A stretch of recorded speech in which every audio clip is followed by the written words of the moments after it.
Bab 746. Hati Arjuna pun merasa lega. Para prajurit muda ini benar-benar telah tumbuh menjadi pejuang.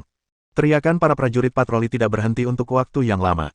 Hingga orang-orang di Kabupaten Lunaris membawa makanan, mereka baru berhenti. Ardian ingin melaporkan situasi pertempuran kepada Arjuna. Jenderal, tidak perlu terburu-buru. Ayo makan dulu, makan sambil mengobrol. Arjuna menarik Ardian ke meja terdekat. Sejak meninggalkan ibu kota, Arjuna membawa Ardian dan Galang untuk makan dan tinggal bersama para prajurit. Setelah memakan sesuap nasi, Ardian tidak dapat menahannya. Dia berkata dengan gembira, "Yang mulia, 30.000 pasukan kota Teratai telah musnah total. Pasukan kita hanya kehilangan sekitar 3.000 orang. Sekitar 3.000 orang." Hati Arjuna berdarah saat mendengarnya.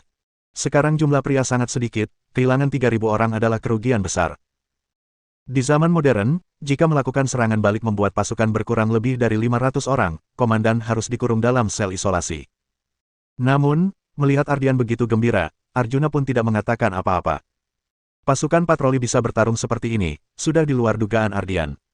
Tapi, Ardian tiba-tiba mengerutkan kening. Maruli melarikan diri. Dia diseret oleh pengawalnya tidak lama setelah kami keluar. Sayang sekali.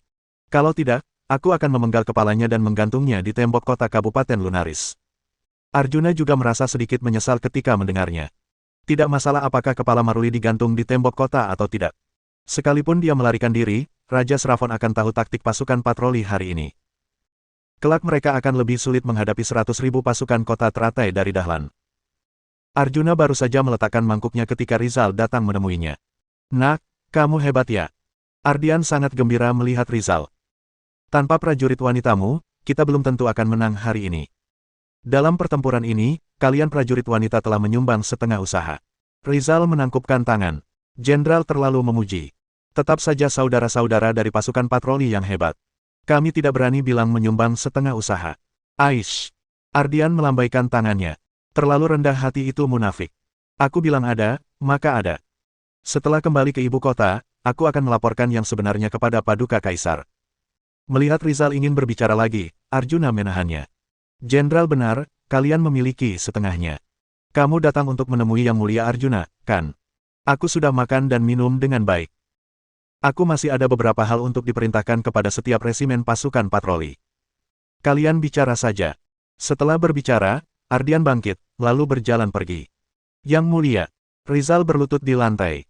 "Aku tidak kompeten karena membuat prajurit wanita berkurang separuh. Kehilangan separuh dari 3.000 prajurit wanita memang parah.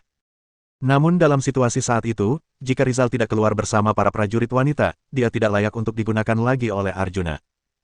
Arjuna memapah Rizal berdiri. "Itu bukan salahmu. Tanpa kalian, tidak akan ada hasil seperti saat ini." Ketika Rizal keluar bersama para prajurit wanita, Arjuna telah menemukan cara menggunakan busur silang untuk melemparkan granat botol anggur. Namun karena terjadi di zaman kuno, dia tidak bisa menelepon Rizal secara langsung untuk memberi kabar. "Yang Mulia, aku datang karena ada satu hal lagi." "Apa?" "Para prajurit wanita ingin bertemu dengan Anda, Yang Mulia." Arjunalah yang menciptakan granat botol anggur.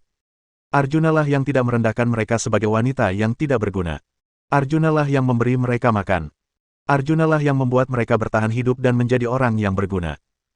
Sejak mereka cukup beruntung menjadi prajurit wanita, setiap prajurit wanita ingin sekali bertemu Arjuna sesegera mungkin. Itulah sebabnya ketika mereka tahu bahwa mereka akan mati hari ini, tetapi begitu Rizal memberi perintah, mereka tetap bergegas menuju pasukan kota Teratai tanpa ragu-ragu. Hanya karena Arjuna berada di Kabupaten Lunaris. Bab 747. Sebelum tiba di tenda prajurit wanita, Arjuna melihat banyak prajurit wanita berkerumun di depan pintu tenda dari jauh. Mereka berdiri berjinjit sambil melihat ke depan. Para prajurit wanita itu tidak mengenali Arjuna, tetapi mereka mengenali Rizal. Ketika mereka melihat Arjuna berjalan di samping Rizal, mereka langsung mengerti. Pejabat berkulit putih dan lembut yang ada di samping Rizal adalah Arjuna. Orang yang memberi mereka kehidupan kedua, Yang Mulia Arjuna. "Yang Mulia datang. Cepat berbaris." Ketika Arjuna masuk ke dalam tenda, sekitar 1.500 prajurit wanita sudah berdiri tegak. Para prajurit wanita ini masih kecil, baru berusia 17 atau 18 tahun. Melihat wajah-wajah kemerahan dan muda di depannya, Arjuna merasakan haru. Jika ini di zaman modern, gadis-gadis ini pasti masih hidup tanpa beban di bawah asuhan orang tua mereka. Namun, gadis-gadis yang ada di depannya ini sudah pergi ke medan perang, bertarung dengan pria yang 2 kali lebih kuat dari mereka. Banyak dari mereka bahkan sudah meninggalkan dunia ini untuk selamanya. Memikirkan 1000 lebih gadis yang jatuh di luar menara, Arjuna merasa tenggorokannya tercekat, sedikit sedih. Gadis-gadis, kalian sudah bekerja keras hari ini. Tidak, Yang Mulia. Suara gadis-gadis itu tegas dan nyaring. Arjuna tertegun. Dia diam-diam merasa bahwa Rizal benar-benar mampu menerima hal-hal baru. Banyak jenderal di Bratajaya merasa kikuk dengan metode pelatihan Arjuna, tetapi Rizal tidak berpikir demikian. Dia melatih para wanita sesuai dengan metode pelatihan Arjuna. Arjuna mengacungkan jempol kepada para prajurit wanita. Gadis-gadis, kalian sudah kerja bagus. Kalian sama sekali tidak kalah dengan prajurit pria. Pujian ini membuat hati para prajurit wanita berbunga-bunga. Mereka semua tersipu. Mereka benar-benar tidak menyangka bahwa Arjuna, yang merupakan pejabat tinggi, begitu lembut dan mudah didekati. Arjuna sama sekali tidak memandang rendah mereka karena mereka adalah sekelompok wanita pengembara. Bijaksana dan lembut. Beberapa prajurit wanita sudah tidak berani menatap langsung ke arah Arjuna. Karena begitu mereka menatapnya, mereka merasakan jantung di bawah dada kiri mereka berdebar kencang. Mereka semua tahu bahwa mereka tidak mungkin memiliki Arjuna, tetapi mereka tidak bisa mengendalikan jantung mereka yang berdetak seperti rusa. Mereka tahu bahwa mereka tidak bisa menjadi istri Arjuna seperti Disa. Mereka iri pada para pengawal wanita yang bisa menjadi pengawal pribadi Arjuna, selalu di sisi Arjuna untuk melindunginya. Sekalipun mereka tidak bisa menjadi istri Arjuna, berdiri di samping untuk melihat saja sudah merupakan semacam kebahagiaan. Gadis-gadis, setelah pertempuran ini berakhir, setelah kita memenggal kepala Raja Serafon dan kembali ke ibu kota, apakah kalian bersedia bergabung dengan pengawal pribadi keluargaku? Setelah mendengar perkataan Disa, para prajurit wanita itu heboh. Bersedia, bersedia. Arjuna menatap Disa dengan mata terbelalak. Pengawal wanitanya akan menambah personil. Kenapa dia tidak tahu tentang hal ini? Disa mengabaikan kebingungan Arjuna, kemudian lanjut berkata kepada para prajurit wanita. Kalian harus tampil baik, usahakan untuk memusnahkan pasukan kota Teratai, lalu kembali ke ibu kota secepat mungkin.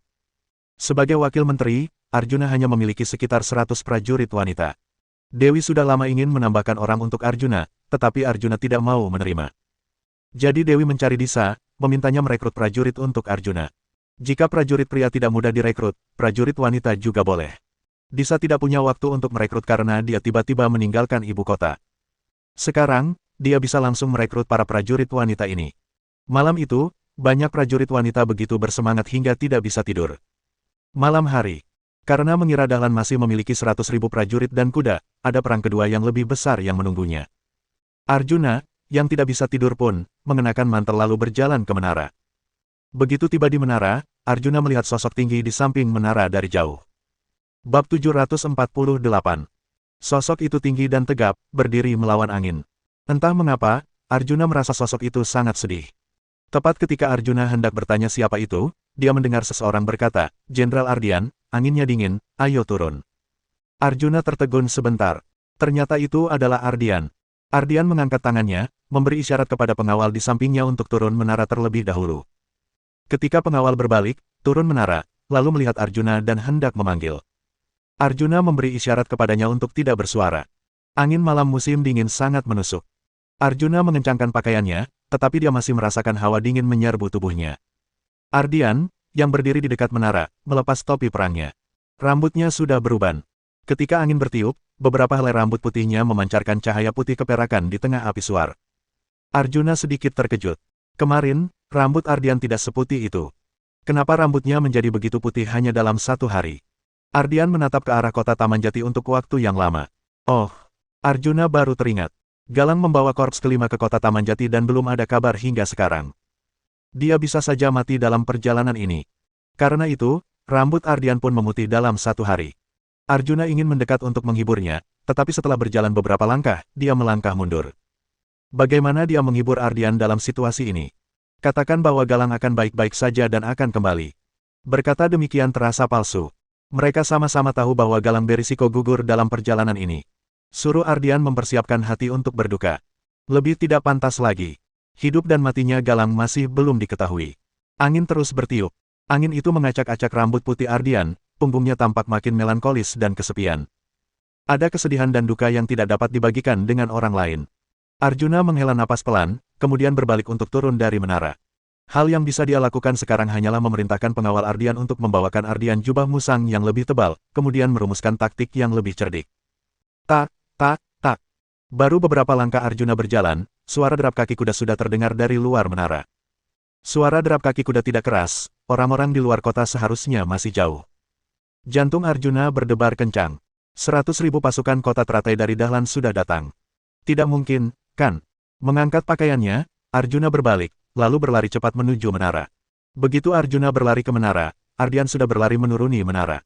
Itu Galang, teriak Ardian dengan gembira sambil berlari menuruni menara menuju gerbang kota. Galang, Galang, suara kaki kuda di luar itu Galang. Arjuna mendongak dengan cepat. Dengan bantuan api, terpaksa dapat melihat beberapa kuda datang menuju Kabupaten Lunaris dari kejauhan.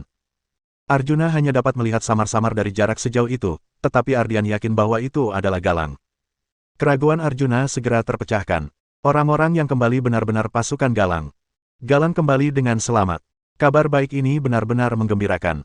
Ketika Arjuna berlari menuruni menara, dia tidak bisa menahan perasaan emosional dalam hatinya. Tidak peduli seberapa jauh kamu, orang tuamu pasti akan langsung mengenalimu. Orang tua di zaman apapun dan negara manapun seperti itu. Sungguh menyedihkan melihat kasih sayang orang tua di dunia. Tubuh Galang berlapisan debu dan darah, matanya merah, pedang yang ada di tangan kanannya juga berlumuran darah. Bisa dibayangkan pertarungan sadis seperti apa yang dialami sebelum kembali ke Kabupaten Lunaris. Ayah, Arjuna. Galang turun dari kuda. Galang. Karena takut akan lepas kendali, Ardian tidak berlari untuk memeluk Galang, tetapi hanya berdiri di tempat dengan air mata berlinang. Melihat putranya yang penuh luka, dia merasa sedih sekaligus bangga. Di zaman kuno, biarpun hubungan antara ayah dan anak sangat dalam, mereka tidak akan menunjukkannya dengan mudah. Galang sangat gembira melihat ayahnya, tetapi dia berjalan untuk memeluk Arjuna. Kak Galang, kamu. Arjuna makin penasaran dengan apa yang tangan kanan Galang seret. Bab 749. Sebuah paha manusia. Oh. Galang melempar paha manusia yang ada di tangannya ke tanah. Paha ini milik si bajingan Maruli. Ketika Maruli berlari ke kota Taman Jati, dia berpapasan dengan Galang yang kembali. Maruli. Mata Ardian berbinar. Galang, apakah kamu membunuhnya? Bajingan itu beruntung, dia hanya kehilangan satu kaki, kata Galang dengan sedikit menyesal. Satu kaki. Biarpun tidak membunuhnya, dia sudah menjadi tidak berguna, ujar Arjuna sambil tersenyum. Sangat bermanfaat bagi mereka kini Maruli tidak dapat hadir dalam perperangan. Setelah kegembiraan reuni, Galang mulai merasa sedikit tertekan. Hanya ada puluhan orang yang kembali bersamanya, mayoritas adalah pengawal Arjuna. Arjuna dan Ardian sudah menyadarinya saat Galang kembali, tetapi mereka tidak menyinggungnya. Sekarang Galang mengambil inisiatif untuk membahasnya. Ayah, Arjuna, aku membuat korps kelima tiada. Demi aku, Mosen dan yang lainnya, Hicks. Galang, seorang pria berperawakan tinggi dengan karakter kuat, tiba-tiba menangis seperti anak kecil. Saat itu, korps kelima dikepung dan diserang oleh 100.000 pasukan kota teratai Dahlan hingga tersisa kurang dari 300 orang. Demi melindungi Galang, Mosen memerintahkan pengawal kekaisaran dan pengawal Galang untuk membawa Galang pergi dengan paksa. Dia memimpin prajurit korps kelima yang tersisa, memegang granat kendi anggur yang diberikan oleh prajurit wanita, lalu bergegas menuju pasukan kota teratai. Saat itu, Galang tidak dapat menggambarkan pemandangan ketika Mosen dan pasukan kota teratai binasa bersama. Aku tidak berguna, aku tidak berguna, aku tidak berguna. Galang terisak dan terus mengulang tiga kata ini. Tangan lebar Ardian terangkat ke udara untuk waktu yang lama sebelum mendarat di atas kepala Galang. Nak, semangat kembali agar pengorbanan Mosen dan yang lainnya menjadi berarti. Galang kembali, bahkan membawa salah satu kaki Maruli. Korps kelima sudah tiada. Ketika dua kabar ini sampai ke telinga pasukan patroli, para prajurit senang sekaligus marah. Mereka semua ingin mencabik-cabik pasukan kota teratai. Ketika Ardian mengatur para prajurit yang kembali bersama Galang untuk beristirahat, Arjuna menemukan seseorang yang familiar. Bocah. Melihat orang itu, Arjuna terkejut. Yang mulia, aku sudah berusia 14 tahun ini, bukan bocah lagi. Kalau yang mulia lupa, namaku Junaid. Ya, Junaidlah yang mengagetkan Arjuna.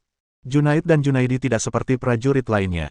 Keluarga mereka lebih susah, mereka memiliki belasan kakak perempuan. Keluarganya tidak mampu menghidupi begitu banyak orang. Karena takut kakak perempuan mereka bunuh diri atau diusir oleh orang tua mereka, jadi Junaid dan Junaidi mengambil inisiatif untuk bergabung dengan tentara. Karena mereka bisa mendapatkan gaji militer dengan bergabung dengan tentara. Dengan gaji militer, kakak perempuan mereka tidak akan bunuh diri atau mengembara. Aku salah. Arjuna menepuk dahinya sendiri. Lihatlah ingatanku yang buruk ini. Ya, kamu Junaid. Junaid, katakan padaku, bagaimana kamu bisa lolos? Arjuna lebih tertarik pada hal ini. Junaid masih muda, kecil, dan lemah. Bisa lolos dari pengepungan 100.000 pasukan kota teratai pasti tidak mudah baginya. Yang mulia, aku tidak membiarkan Jenderal Galang menjagaku secara khusus. Aku berhasil lolos dari sisi lain sendirian, kemudian bertemu Jenderal Galang di jalan. Junaid menekankannya begitu dia bercerita.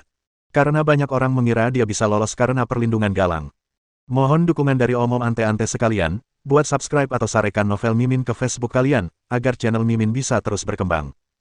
Dengan begitu, Mimin bisa lebih semangat untuk up novel seru lain ke depannya. Sekiranya ada kebutuhan buat subback, silakan inbox Mimin atau tuliskan di kolom komentar, Mimin dulukan dengan ucapan terima kasih.